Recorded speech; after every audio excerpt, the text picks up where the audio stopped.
Okay, so I've got my files. I got the file. I've got, again, the file, the main object here, which I've cut out all the background. And I just put in a background just to kind of check some of the details here. So if I get in close, let's say up in here, you can see there's a little bit of this, the black backgrounds in there. So a couple things you can do.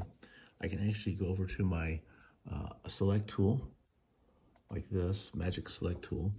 And the Magic Select tool will actually pick out just that color. See that? So you can go in here and you can hit like a shift. Kind of hard for me to do it with 2 hands, but you get the idea. I can actually go here and hit certain colors in here, hit delete. And if you get close, you can see that I'm actually getting rid of some of these details. Leave that background, see that? And let's see a little bit of black one there. Now, that's one way of doing it. It takes a lot of time, obviously. The other way of doing it is just to get your eraser out, the erasing tool.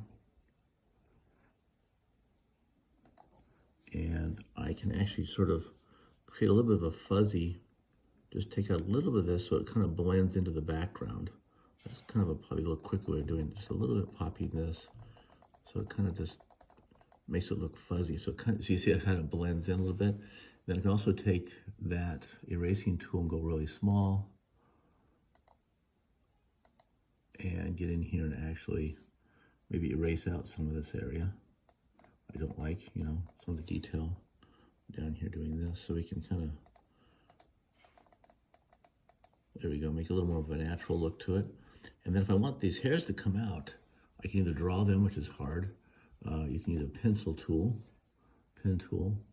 If I do this, take a little bit of that, take my pen tool, make it really small, maybe make this look like this, and I can actually sort of,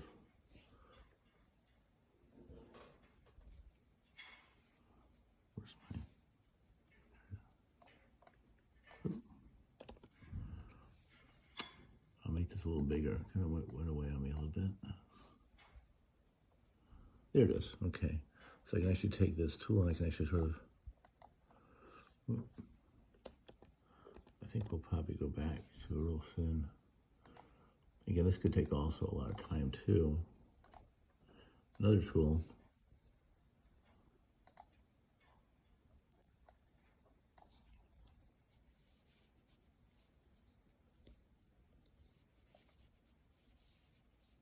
There it is. Kind of lose it when you get small like that. There we go. But I think you can actually physically I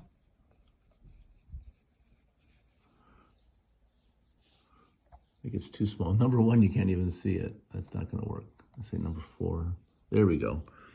See, now I can see it. So I could probably take these and move these around a little bit like that. See? So you can add a little bit of hairs to it, okay? Or the other one is the other one I like also is to use a smudge tool. And what the smudge tool does, it actually grabs things and moves them around. See that? So you can grab stuff and make the hairs come out like this a little bit. See that? You just grab them and move it around that way. And that gives it a little bit of that sense that there's hairs there. And I can turn the strength up to 100%. And I might be able to get, yeah, whoop, too much. So maybe about 60%, somewhere 70. See that? So I can actually grab those pixels. And what you're doing, you're just grabbing pixels is what you're doing when you're doing the smudge tool. See, so I get in here.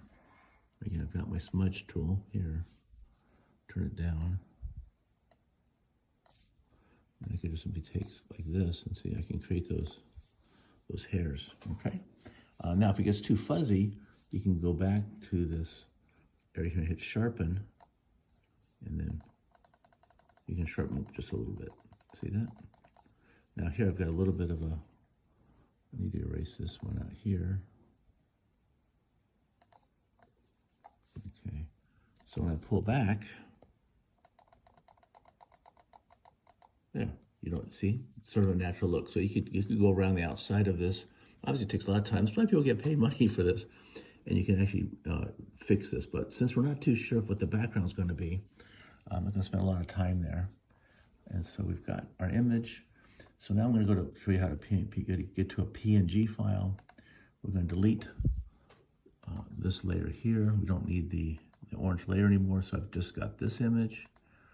And you see how that sort of blends into the background right there. Again, I can go back later and work on this in Photoshop and fix it. But again, I want to see what my background's going to be. So I want to take you to a PNG. So we have the background here, a blank background. You've got the main object.